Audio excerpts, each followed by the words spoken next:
God of light, God of hope, God of love, God of all of us. In this room, there are many beliefs about who you are, what you do, and why you do. But in this moment, may the guiding of your Spirit focus us toward the oneness of you, the oneness of who we are in you. As we celebrate the life of Clifford Martin, as we celebrate the soul of Tina Devore, as we celebrate this expression of your love into our lives, may we find not only comfort, but the joy of our union with you in all things working. Amen.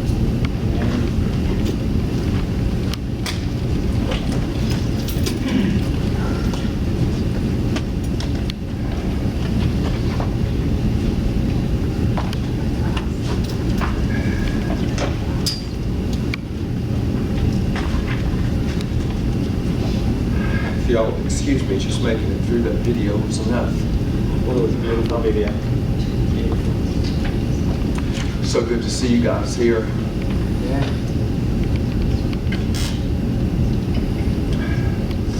I thought very long and hard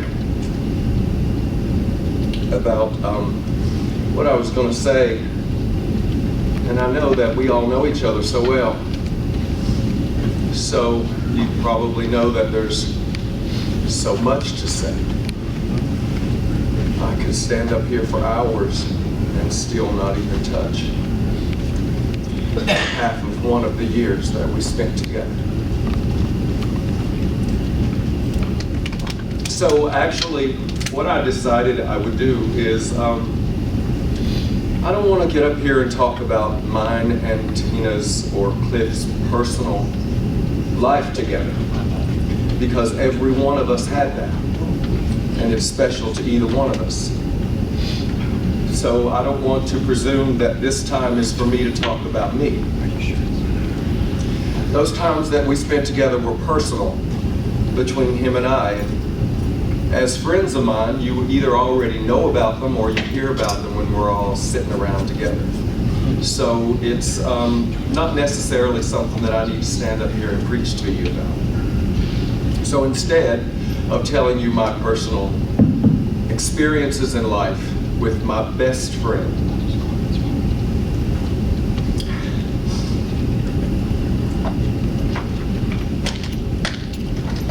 I'm instead going to tell you about him.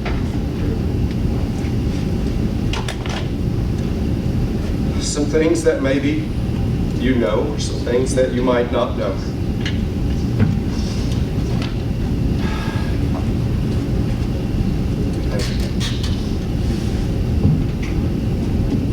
That's, I'm sure, much better, yes. Okay.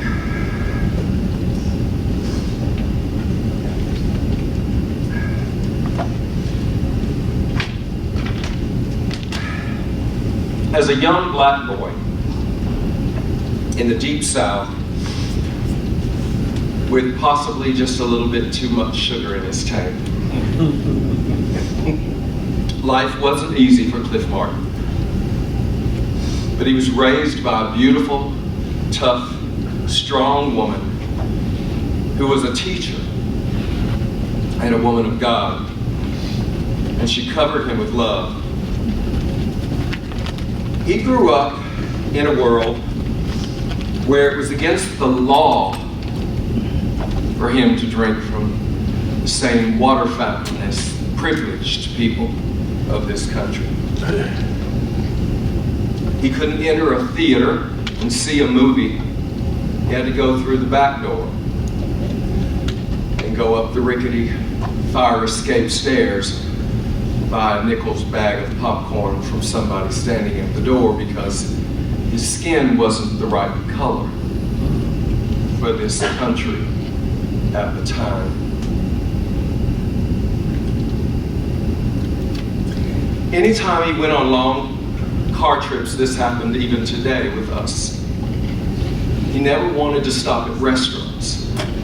Now, I don't know about you guys, but all through our lives, we find ourselves doing things that really don't make sense. But it made sense when we learned of them and they were taught to us as our ways then. And though the times have changed, they really didn't change in Cliff's heart and in his mind. And as well as you might think you know him, I'm telling you right now, it didn't change in his heart and his mind. To have that kind of upbringing was amazing, to know the person that he came out to be. I don't know how he did it. I would have been a very hard person. I wouldn't have been easy to be around. I wouldn't have been friendly. I surely couldn't possibly have looked a white person in the face.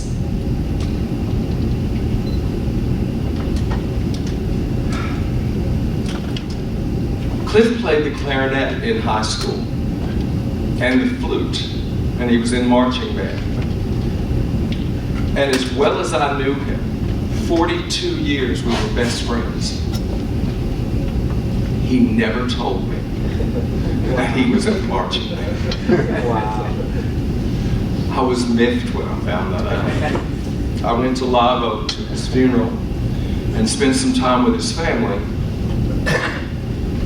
They told me, well, you know, Cliff was in the marching band, he played the clarinet.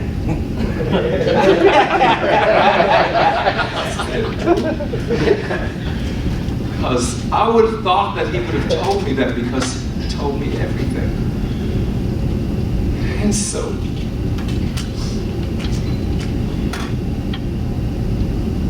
I guess 42 years wasn't enough.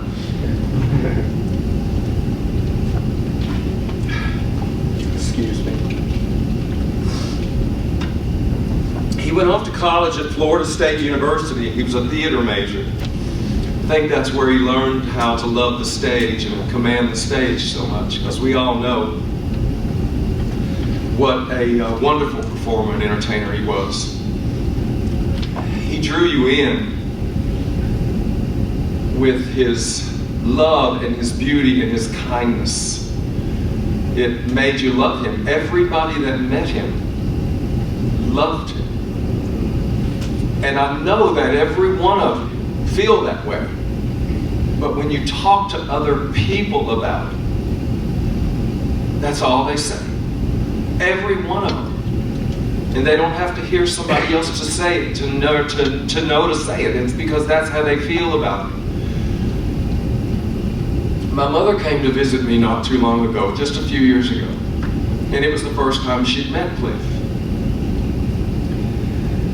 And I went and picked her up and we were going out to eat. And we got in the car and she said, "Oh my God, Tony." And I thought something was wrong. I said, "What?" She said, "I know now why Cliff is your best friend."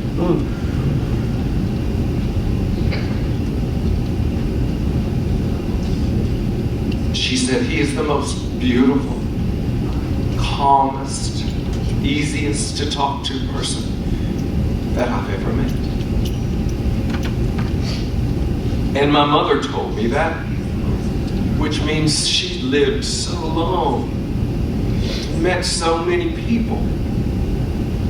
And I know she wasn't telling me that because she was talking to me. Because you know why? My mother. Because I know Cliff.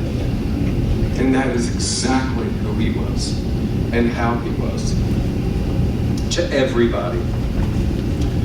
Another thing that everybody knows about him and loved was the fact that he was not the most important thing in his life. God was first, and a helping hand was the second. He got his first job at a club here called the Arieagus. And I'm not even sure what year it was. I think it was in '76. And a lot of people don't know this because he stopped doing this a while back. But he was a wonderful, absolutely fabulous comedian. he could make you fold over laughing. And that was one of the things that all of his best friends loved about him the most. He would make you laugh so hard. And just one quick, most of you know we have a house on Briarcliff Road. And it had a pool. Y'all probably remember the Miss Briarcliff pageants and the Memorial Day pageant that we had there. And he didn't swim. He didn't even get in the water. If you tried to grab him to throw him in the water, you would be sorry. He would be like a cat. But we would all be out in the pool. And just out of some blue, one afternoon at 1 o'clock, we'd be in the pool. And he, as far as we knew, would be in bed. And all of a sudden, out of the back door to the pool, he would come walking with a big old wig, no makeup, a big old wig, white lipstick, a t-shirt pulled up, you all know what I mean, pulled through so his stomach was all out, and a pair of hot shorts and some flip-flops. And he would come walking out and say, "Y'all ready to go swimming?" And we would, of course, all fall out laughing. And then he would go in the kitchen and do what he does best. My goodness, he would cook. There are some dishes that I'll never be able to eat again. I go to, the people that know me know, I go to a black church. Love my church family. Cliff's the reason I started going to church again. He wanted me to. He wanted me to sing at church. And him and I had church every Sunday morning. When he got up, he would put on Shirley Caesar or Kirk Franklin, and we would listen to church music. And then I would go to church. And what you might not know is that Cliff played the piano very well. He played the piano for his church. He grew up doing that. He started when he was 8 years old playing the piano, learned it from ear, and taught himself. He was so incredibly talented and so incredibly beautiful.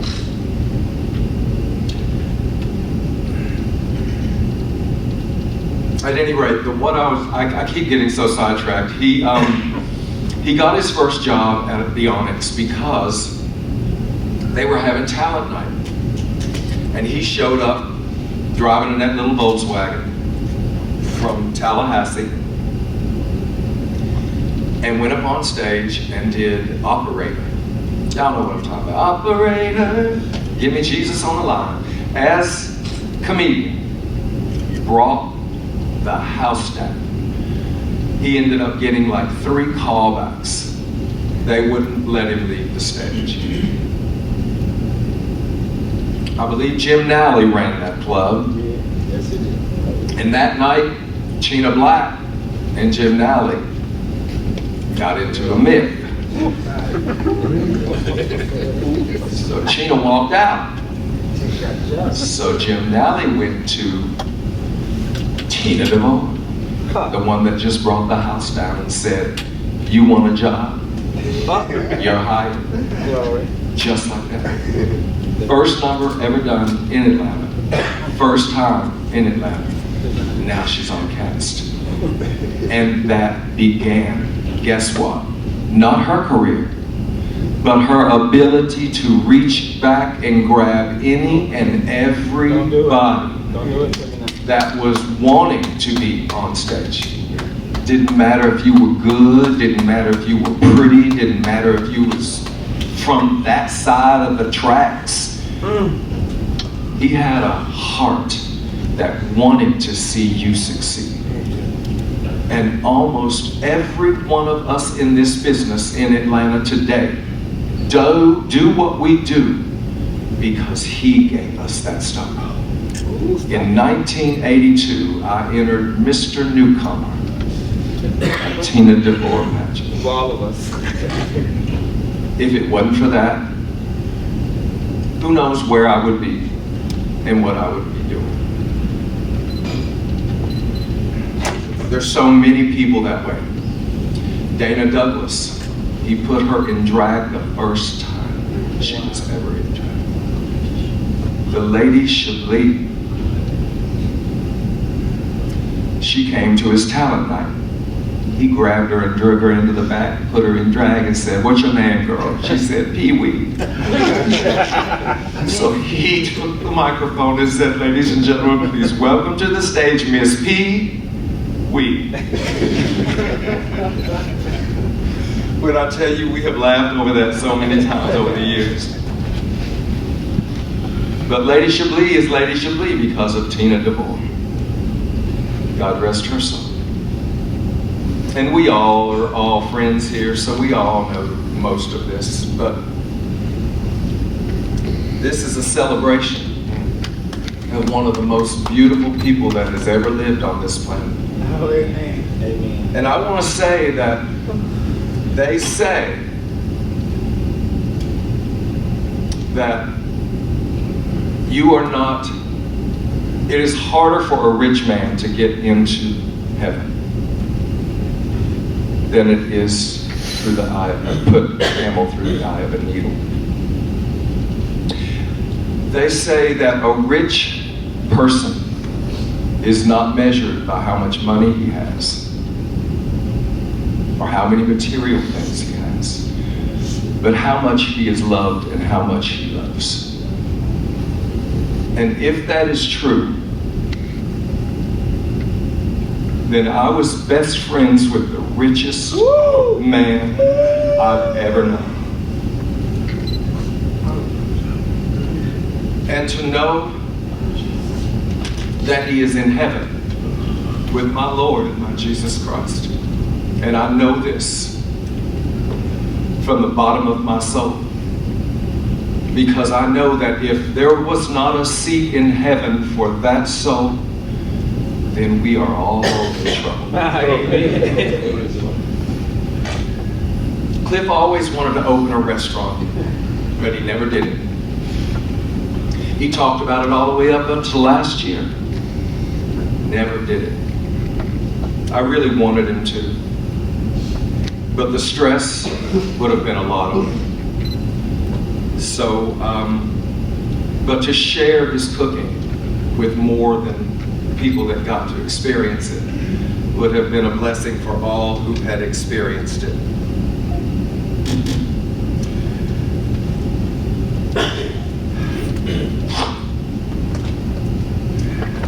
Cliff leaves his brother-in-law, his only sister's husband, lives in the family home in Live Oak. Staying there with him is one of his nieces, Nikki Jackson. Wish y'all could see her. She's so beautiful. Such a beautiful person. And all of his family are like my family. They call me Uncle Tony. And they are family to me.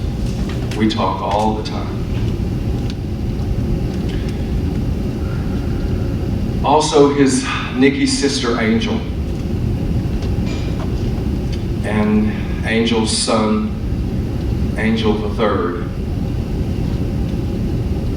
And his sister cousin, Cherry Ann. Those are his immediate family members in Live Oak, and those are who the people that of his blood family that he leaves behind. But he leaves behind so many lost souls and empty hearts and broken hearts from missing him. But I want to say, you know, we all know he wouldn't want us to be sad. He wouldn't want us to cry. And Lord knows I've done enough of that in the last couple months.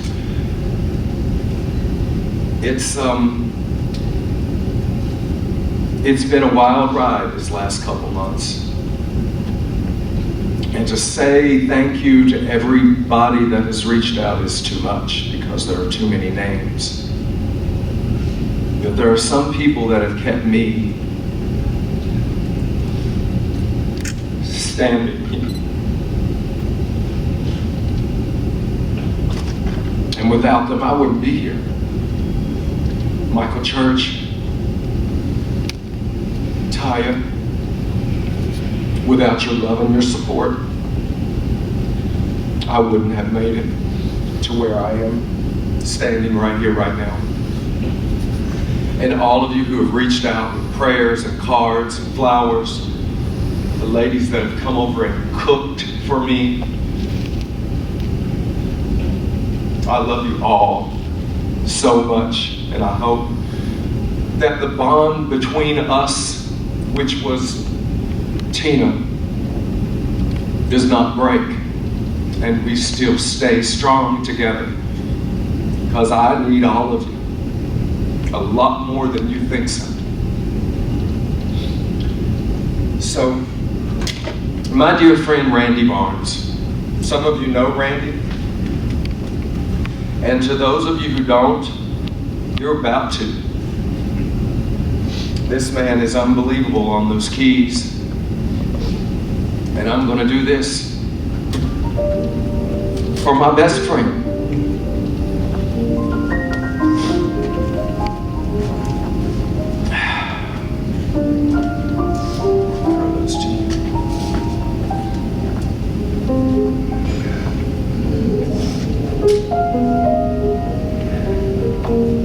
In this ever-changing world, our lives tend to become so complicated, to say the least. And then we find ourselves evaluating each problem with, how does this affect me? How does this involve me? Clifford Martin touched so many people in such a beautiful but yet personal way. This is just some insight to how he affected my life. And in it, I hope that maybe you will reflect and you can see how he affected your life. In this world,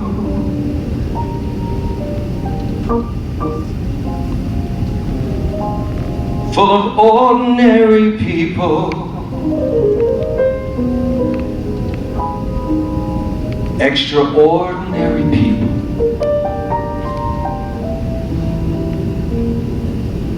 I'm glad there was you. You and me against the world. Sometimes it feels like you and me against the world. When all the others turn their backs and walk away, you can count on me to stay.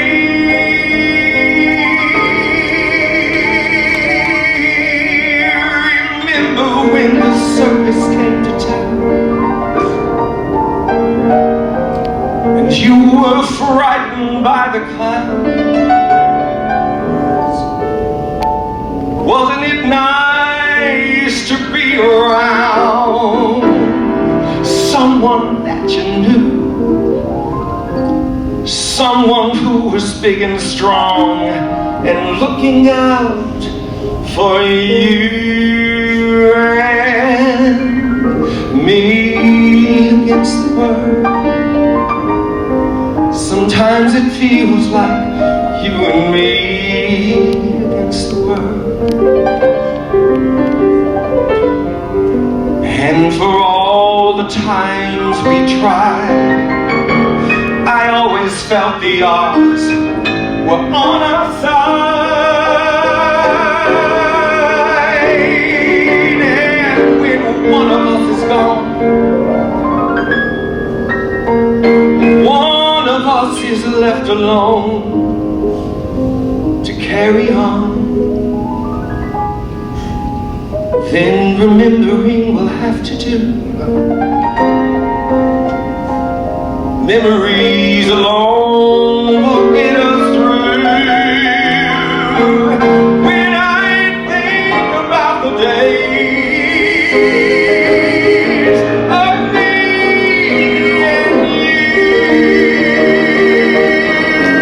life can be a circus. They underpay, they overwork us, and though we seldom get our due, when each day is through,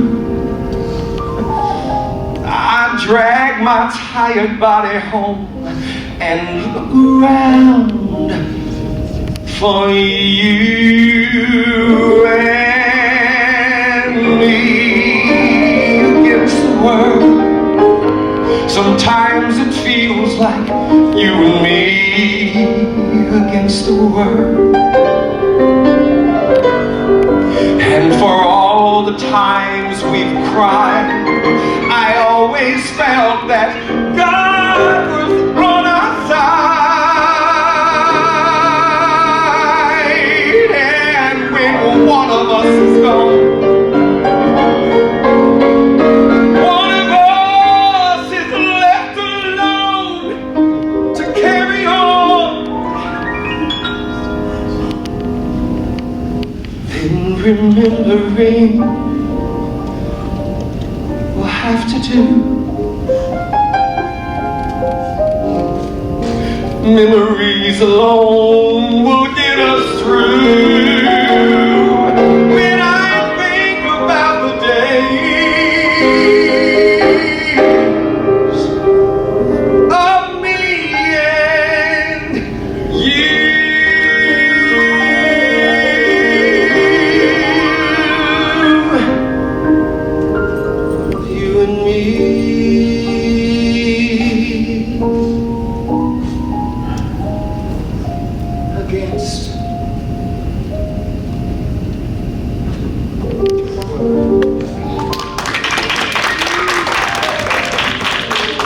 Our song. That was mine.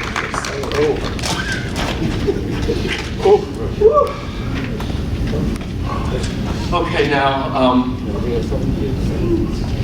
I'd like to bring up another one of our little group, a friend of mine, a friend of all of ours. Sugarbaker? Yes.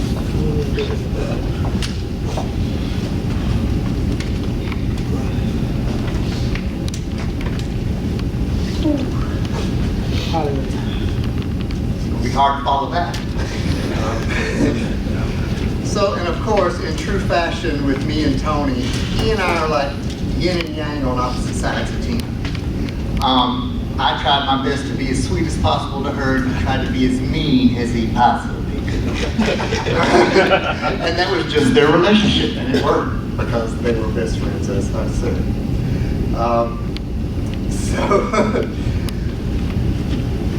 In that vein, I'm going to try to talk about the opposite things that he talked about, which was my personal dealings with Tina.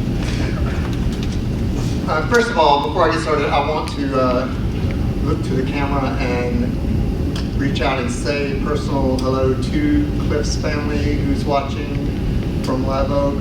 We love you, and I know you know this already, but Tina loved and adored all of you and talked about you often. And then also, as I'm going along, a slight apology to the family. I'm going to use Cliff and Tina interchangeably, and also he and she, so try to keep up.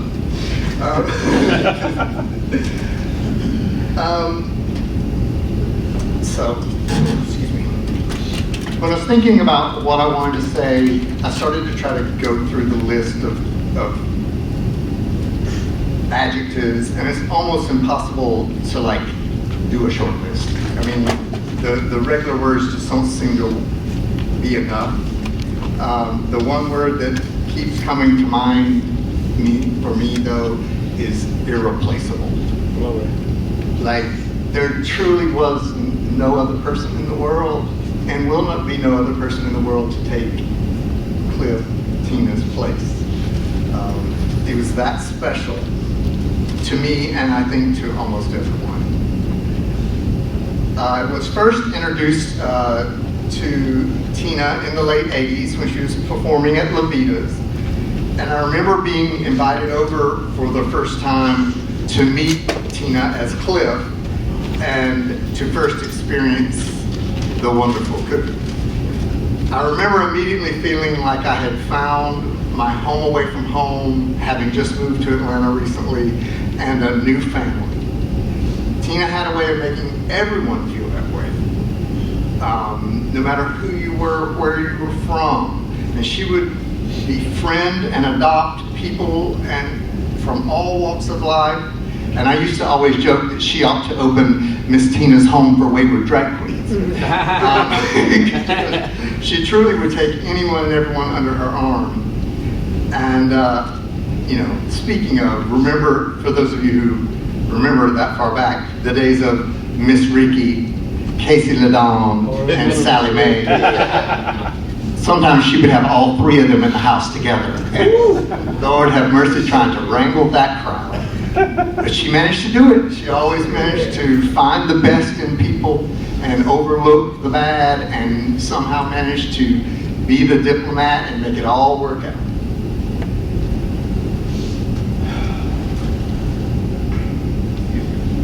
Speaking of Tina's cooking, we all know about it, so I'm not going to go on and on about how good it was.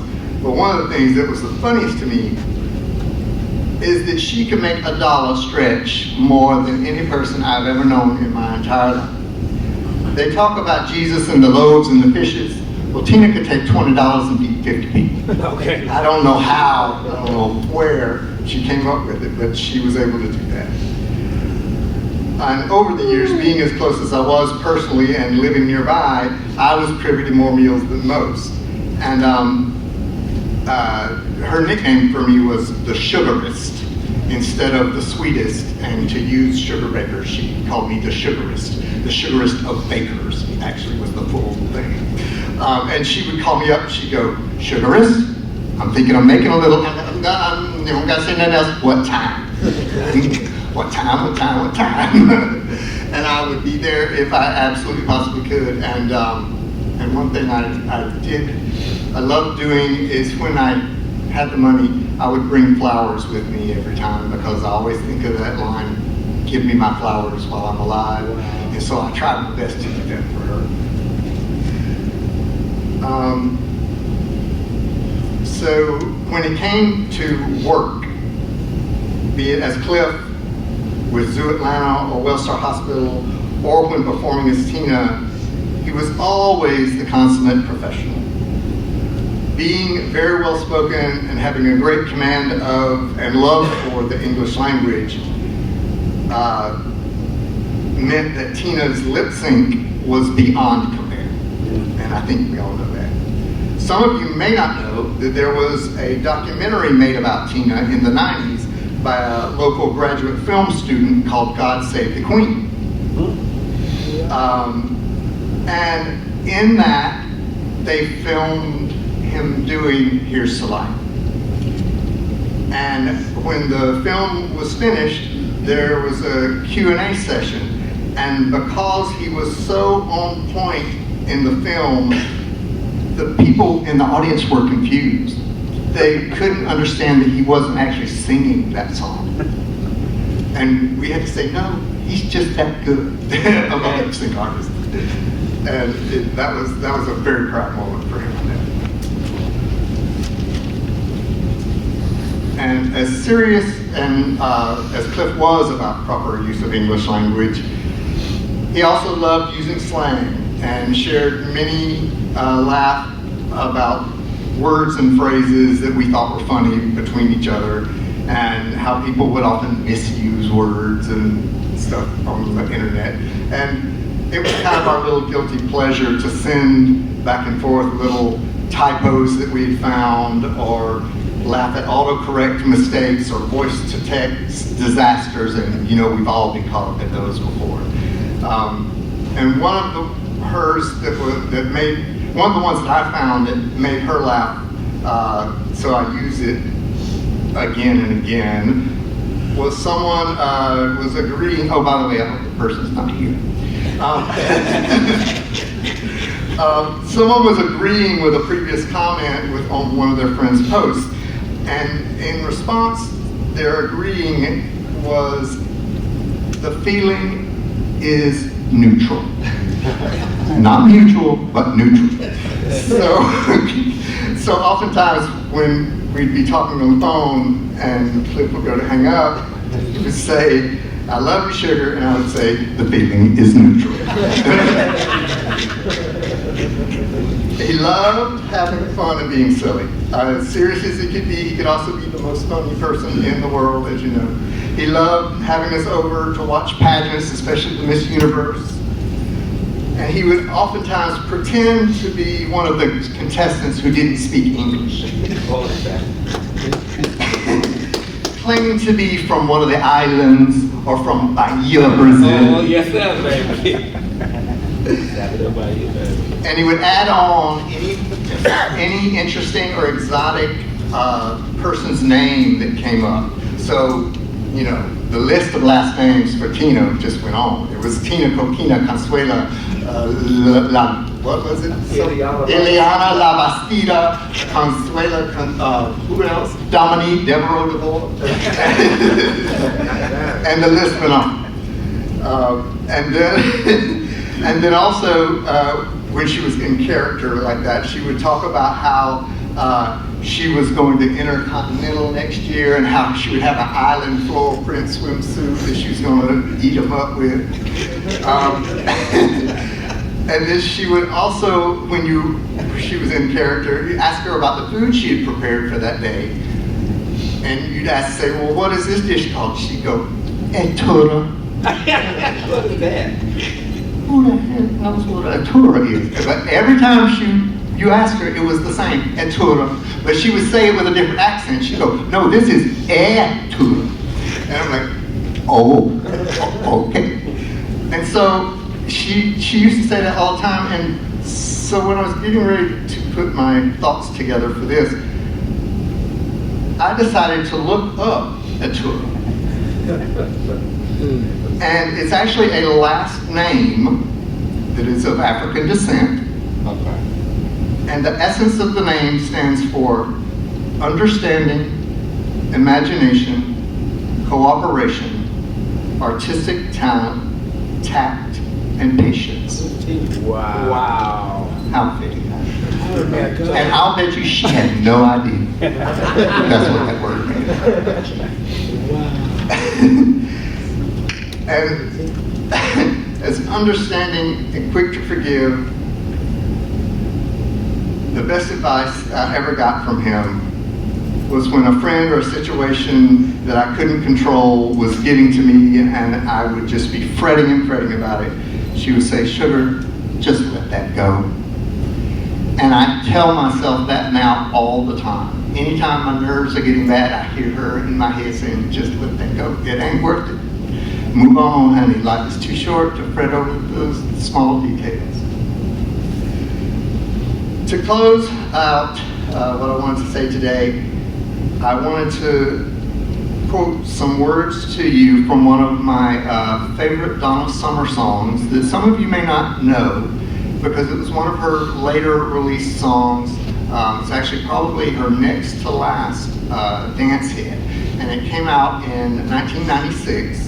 And it's a duet that she did, and it's called "Whenever There Is Love." So if you don't know the song, look it up. And if you're going to be at the show tonight, I'm doing a special little something to this song. But the chorus of the song could have been written for Tina. The chorus says, "All that is simple and good lives in the places you stood. All that is pure and true paints a picture of you, and you are all I can think of whenever there is love." Oh, and for all those who have reached out to me with condolences and love over this last trying time, I just want to tell you, the feeling is neutral.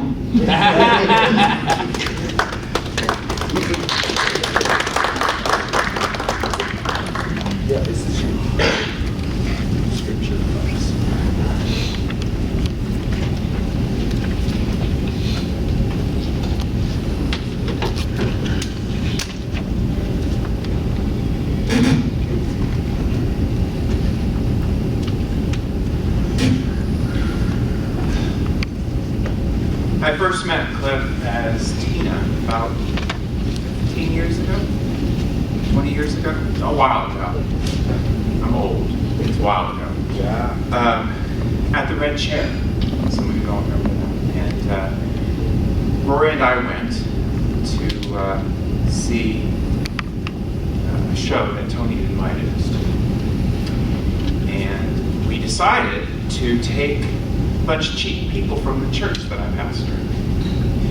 And when Tina heard there was this crazy pastor with his church people in the crowd, she decided to do some gospel with her own voice. It was amazing. Wow. You know,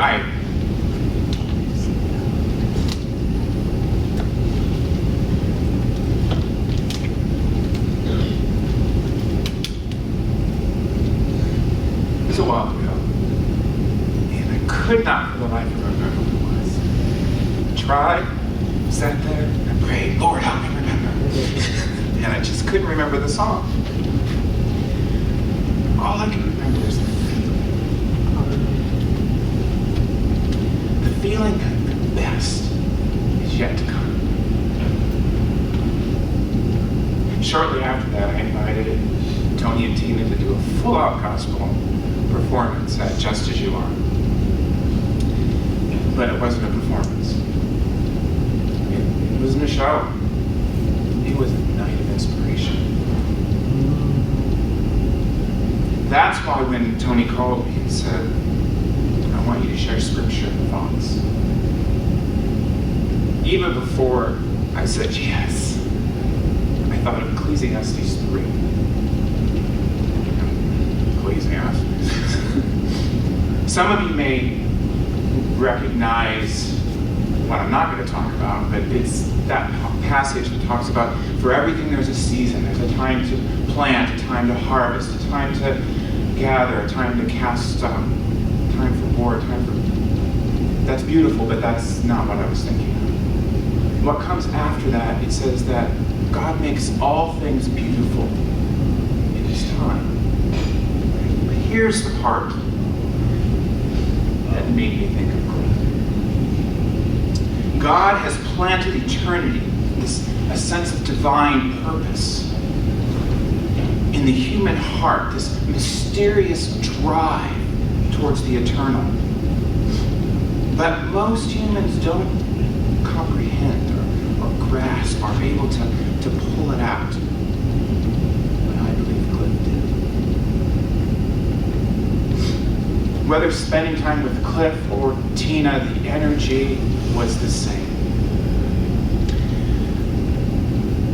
There was a deeper grasp, a stronger desire of pushing toward this divine purpose. That's why almost every word spoken was rooted in compassion and kindness, even when speaking the sometimes difficult truth. Amen. That's why his actions, whether serving the community merely helping a friend, was so bathed in love that it further solidified in every person touched a deepened sense of value and self-worth. From my experience, every song was not a performance, but rather a breath of inspiration, reminding that the best is always yet to come. And more than an inspiration, an invitation to participate in the creation of that best that is in all of us, that eternity that has been planted by God, that Cliff, that Tina saw every person they met. At Just As You Are, we just finished a series on the book of Philippians, and I was using a translation called the Mirror translation by Francis Dupree. It's a beautiful, beautiful paraphrase. Verse 8 of Philippians. Now I chose this because actually when I read it last Sunday,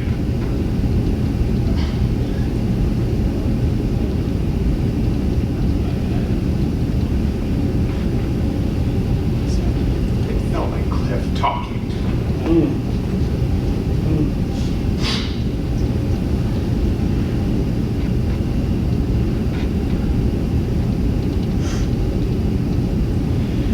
let this be your conclusive reasoning. Consider that which is true about everyone as evidenced in the Anointed One. Live overwhelmed by God's opinion of you. Acquaint yourselves with the revelation of rightness. Realize God's likeness in you. Make it your business to declare humanity's redeemed innocence. Think friendship. Discover how famous everyone is in the light of the good news. Humanity is in God's limelight. Ponder how elevated you are in the Anointed One. Study stories that celebrate life. My eulogy for Cliff, my tribute to Tina.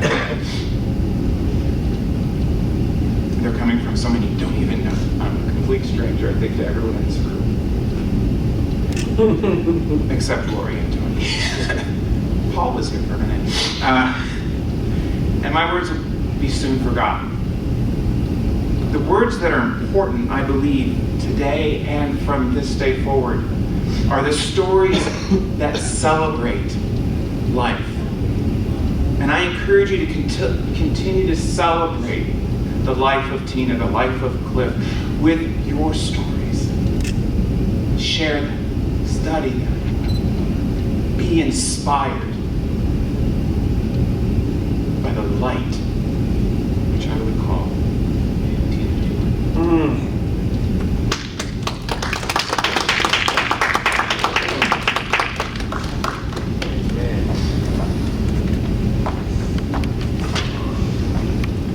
I hope that you're also noticing that the people that I've asked to be at this service were people that meant so much to Cliff.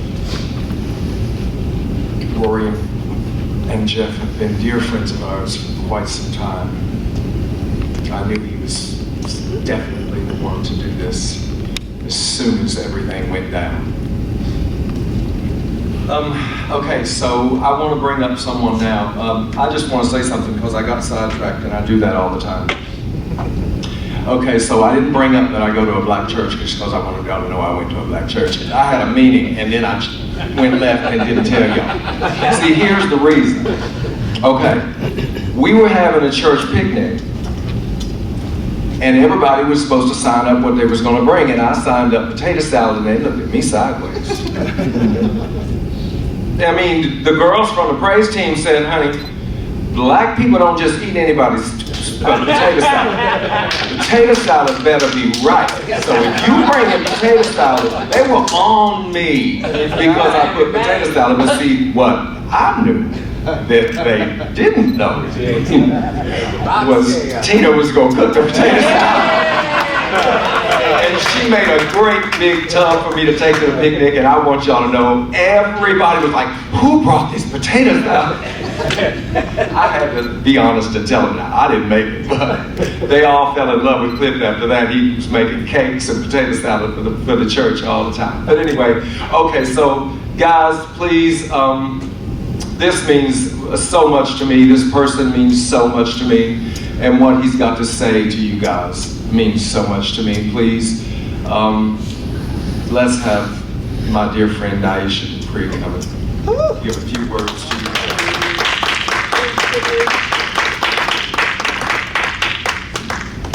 That's gonna be tough. I know it.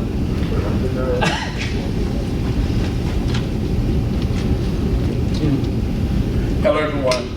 Hello. First, when Tony contacted me, I was honored because of what Tina meant and still means to me. First, I want to contradict what Tony said in regards to Tina's desire always was to have a restaurant, and she never pursued it in the restaurant. Because if you listen carefully, and we always think that things will happen the way we see them, and God is so divine that they happen farther than you can imagine. She did have a restaurant. Every person that spoke was a meal that she prepared. And then Tiffany to speak, I was so honored because those meals she prepared are continuously feeding other people. So she served far more people than she could possibly ever think that she would ever be able to cook. Oh, beautiful.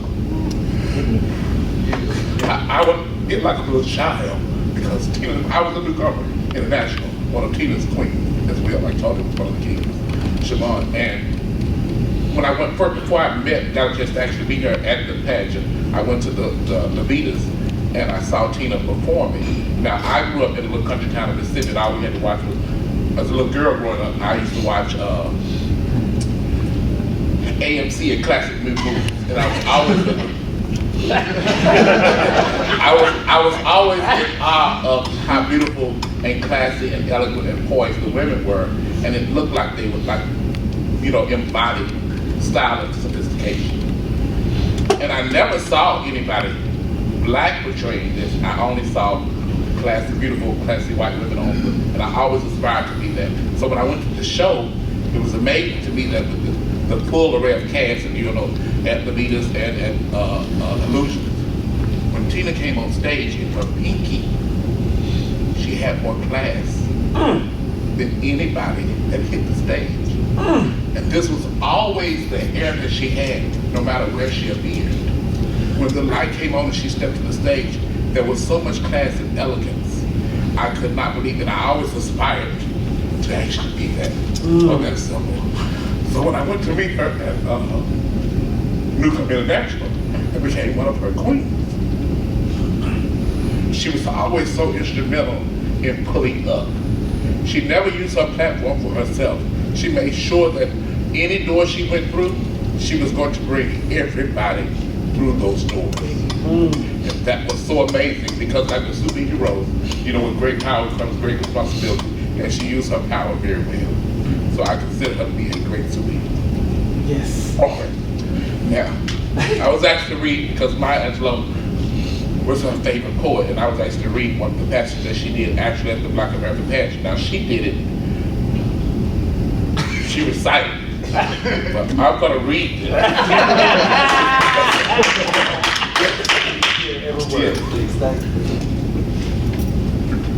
And it's in and out of time. The sun has come. The mists have gone. We see in the distance our long way home. I was always yours to have, and you were always mine. We have loved each other in and out of time. When the first stone looked up at the blazing sun, and the first tree struggled up from the forest floor, I have always loved you more. You freaked your braids, gave your hair to the breeze. It hung like a hive of honeybees. I reached in the mass for the sweet honeycomb there. God, how I love your hair. You saw me bludgeoned by circumstance, lost, injured, and hurt by chance. I screamed to the heavens, loudly screamed, trying to change our nightmares into dreams. The sun has come, the mists have gone. We see in the distance our long way home. I was always yours to have, and you were always mine. We loved each other in and out, in and out, in and out of time.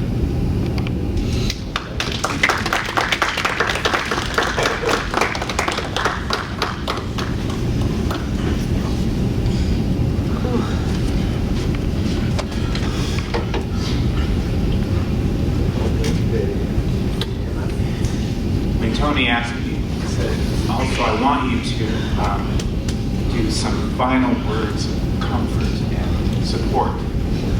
And I thought, thanks, Tony. I mean,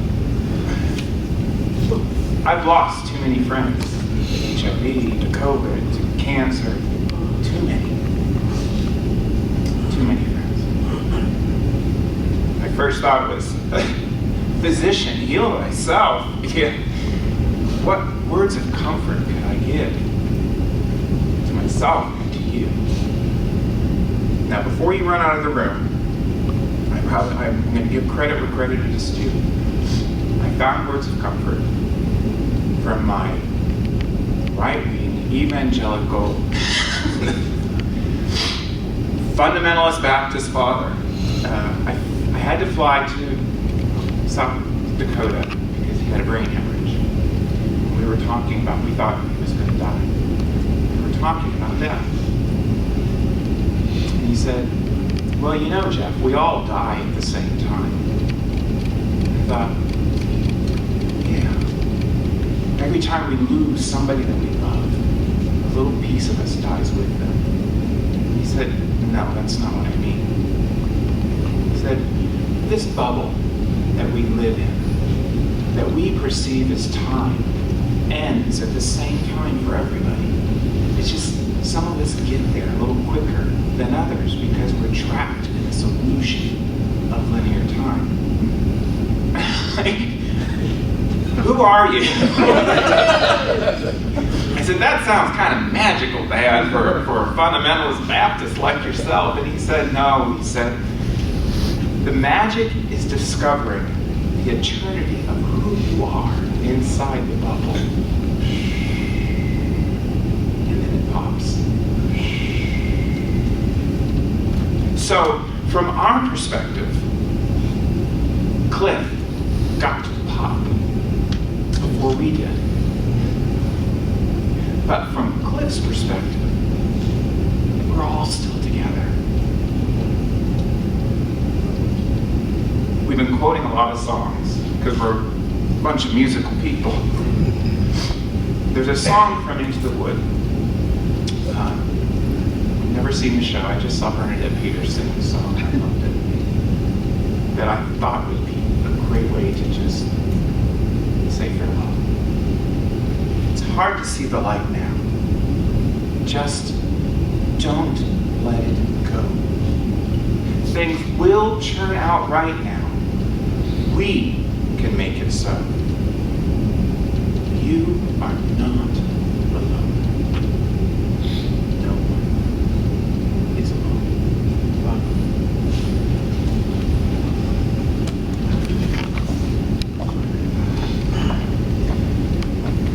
So is there anyone here that would like to say anything?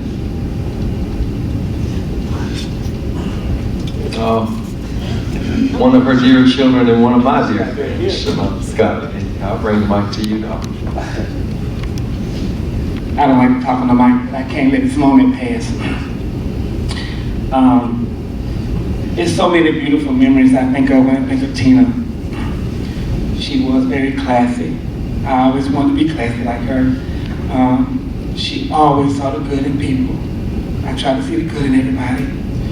But one of the things that was so funny, she always said that she was from Salvador Bahia, from Brazil. That was always so funny because she would always go into character and say, my husband doesn't like for me to come to these shows, but I'm going to do it with you guys tonight. That was so funny to me. I would be like, is she from Salvador Bahia? I was like, no, girl, she's not from Salvador. That was so beautiful because she would be so serious with the character, it wouldn't break it for a long time.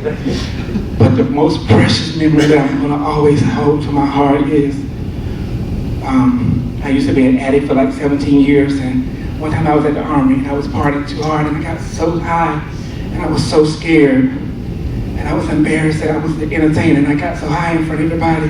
So I went and hid in the dressing room and was praying that I could calm down, don't want to be as high. And I was asking God to please just let me calm down a little bit. And Tina came in the dressing room to get something out of her purse. And I was embarrassed because I saw her and I was that high. And she said, what's wrong, Siobhan? And I said, I'm embarrassed. I said, I got too high. I'm in front of everybody, I'm ashamed. She said, it won't be always like that. You don't have to be ashamed.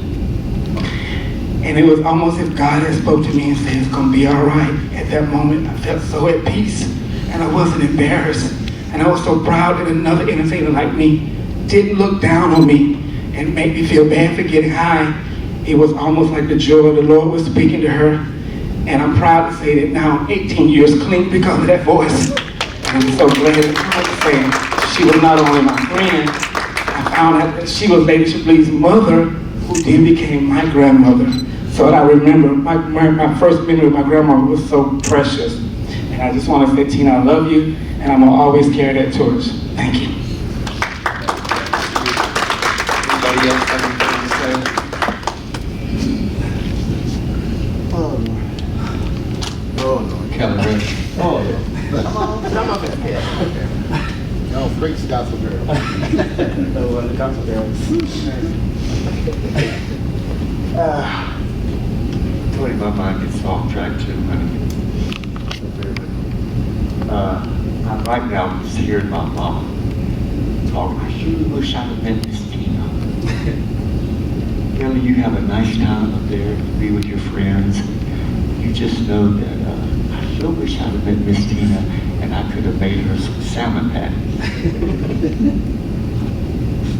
The second thing that is really in my head was when I was really struggling, I was in bed with her. There was no better sleep for me than sleeping with Tina Devore. Didn't sleep with her last night. We just watching Miss America. And she says, Kelly Ray, I know you wanted it so bad, you tried so hard. She said, anybody can be Miss America. She said, nobody can be Kelly Ray.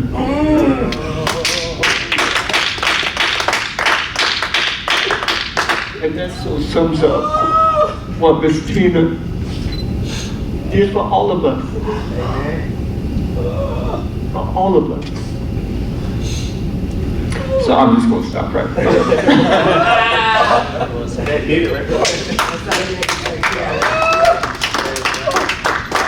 glad you shared that. That was beautiful. That really was. That was absolutely beautiful. Anybody else have anything they would like to say? I love this camaraderie because it just really breaks the ice and makes us all feel like we're sitting around in the living room. Y'all, this is a dear friend of mine and an old friend of Tina's. This is Tiffany and Arieagus. Hi, everybody. Hey, family. When I first met Tina, I went to a contest in Tallahassee at the capital. It was the capital city, and she was giving it up. Lady Dupree was one of the contestants, one of the 5 contestants, and I thought that was hot stuff. And Lady Dupree won, and I got Miss Congeniality, and the lady and the other 2 girls higher than us, but there was one girl that forgot anything, so I gave her my flowers and I told her huge trophy.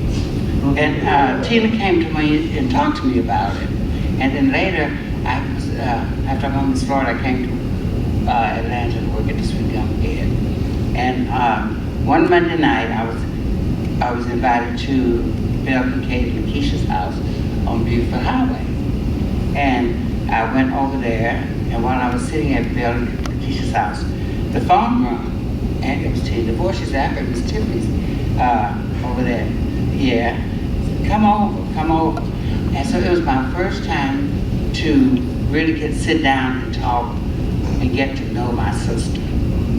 My sister made me feel so wonderful. She also introduced me to all the girls, your TV Antoinette, everybody. And she was so warm.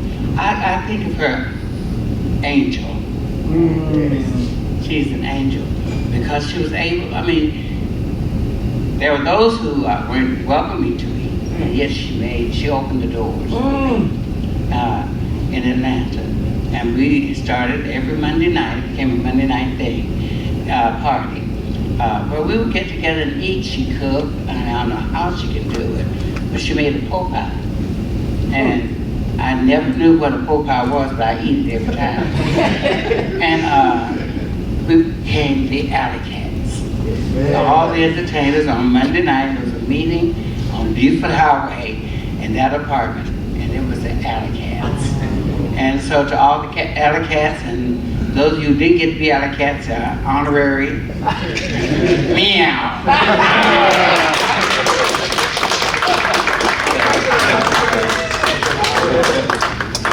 Anybody else? I do want to say something that everybody has kind of touched on. You never spent time around Clifford Martin, Tina Devore, that you did not leave feeling better than you did when you got there? You better say it. Always. Always. Jerry. I didn't prepare anything, but hearing everything, I've been a little inspired. I just wanted to share when I met Tina was in 2000 when I moved to Atlanta. But I had watched all the Miss National videos. I knew who you were before I ever saw your face. All of you, because I had seen the videos for so many years, and I was so enamored by that, by all of you. And so when I moved to Atlanta, I spotted Tina Devore first thing. It was during Miss National.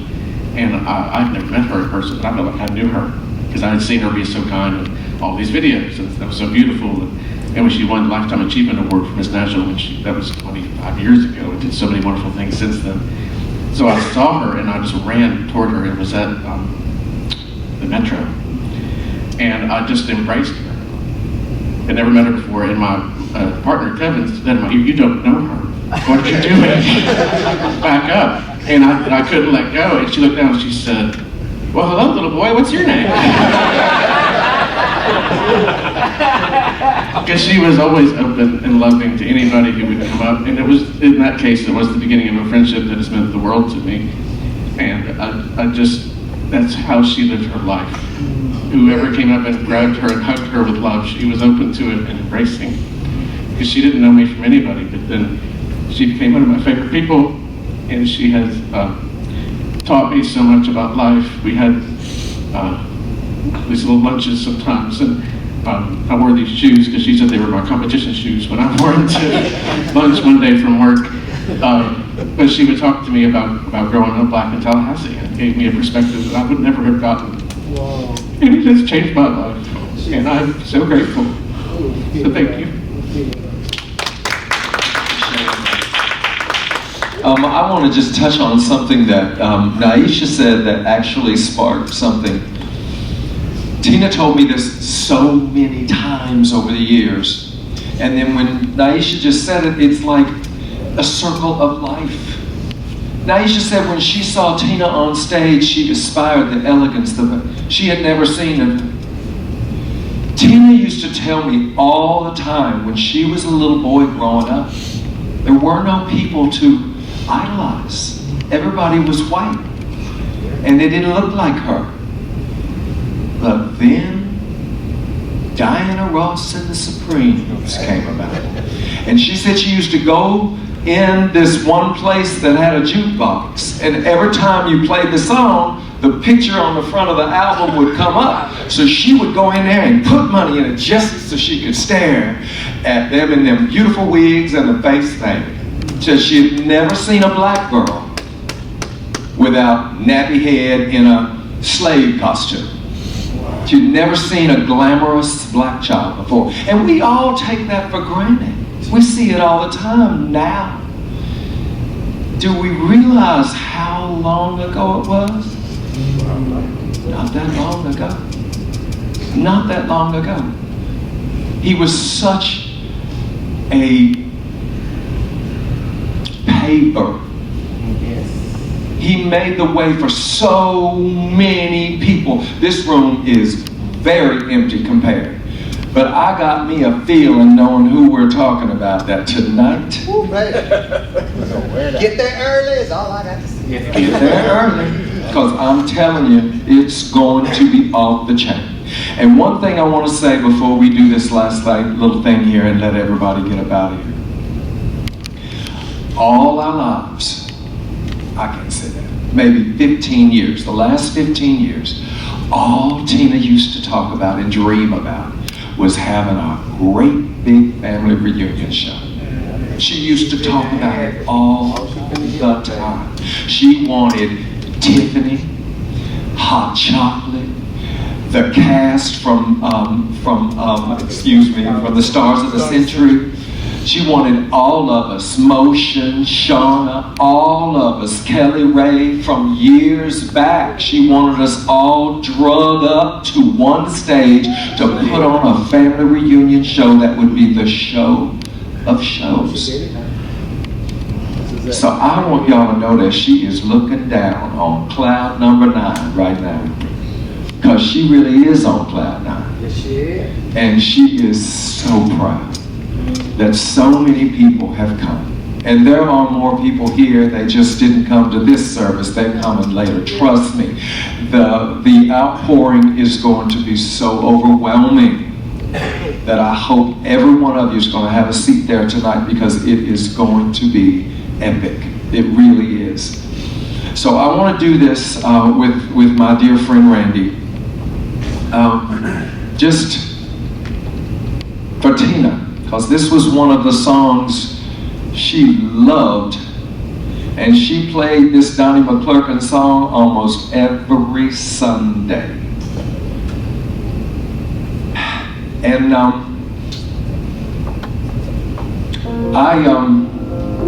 I used to do a show for the boys' prison in DeKalb County. What's DeKalb County? Wasn't it Decatur?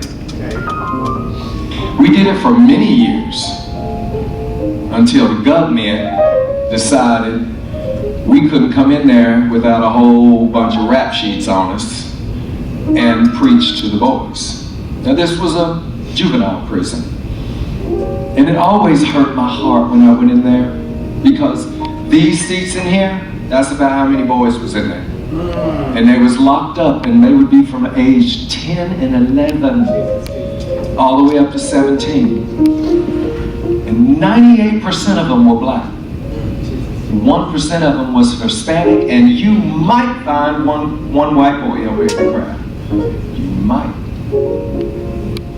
And it was just harsh to see the systemic way we live our lives and we go about what we do without the Lord. Because I'm telling you, every boy in there was a single parent child. Every one of them didn't have a father, or had a mother, and maybe had a mother that was on the street. They didn't have nobody that cared about them. Does everybody in here know that Tina Devore sat beside a bed of somebody she didn't even know and held their hand while they died? She raised hundreds of thousands of dollars over the years. She never saw a dime of it because she wouldn't have wanted a dime of it. She was doing it for the people that were in need, because that's who she was. So, to celebrate this beautiful person, I'm going to run through this verse, and we're going to put the words up here. And I don't care whether you can sing or not. Nobody going to put a microphone in front of you. Read them out loud with some rejection so that you can feel your own reverb of your voice coming out. And I want you to sing it with me. I'm going to do the first verse, and then if you would please come in, let's do the second one and take this out.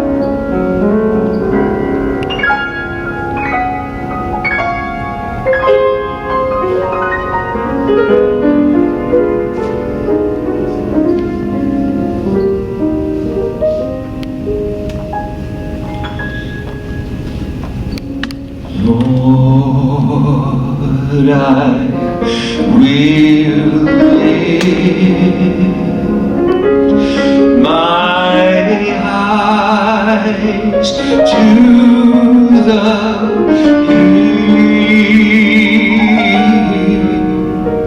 hills, knowing my help is coming from you. Your peace you give me in times of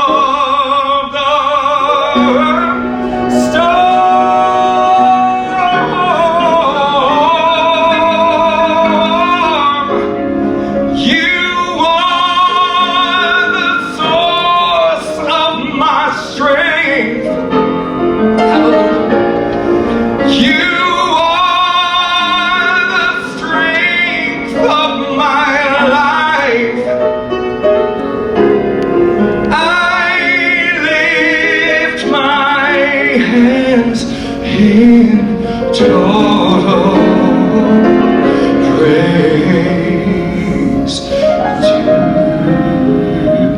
you. I lift my eyes. Come on, I want to hear y'all. To the hills,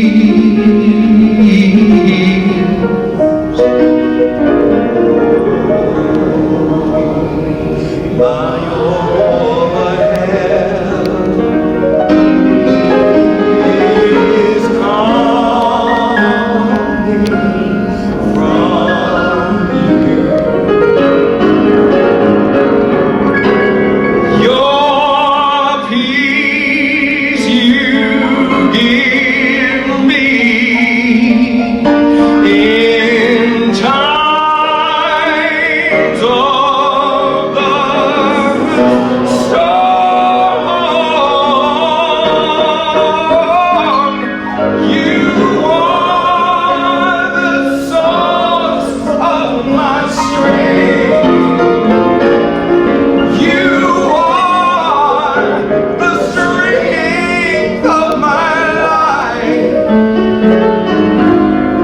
I lift my hands in total praise to you. Just the chorus.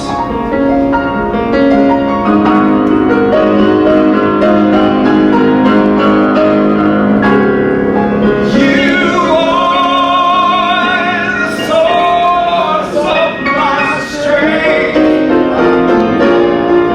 You are the strength of my life. I lift my hands in total praise to you.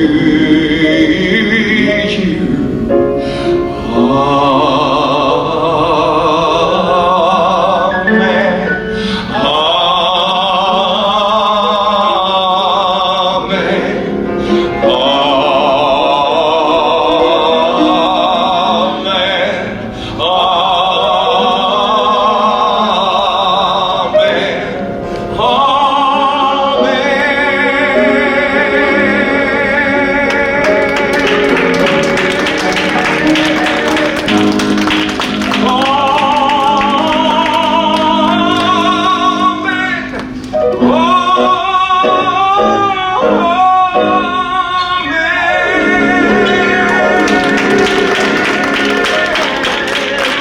I hope I see you tonight. Thank you for coming.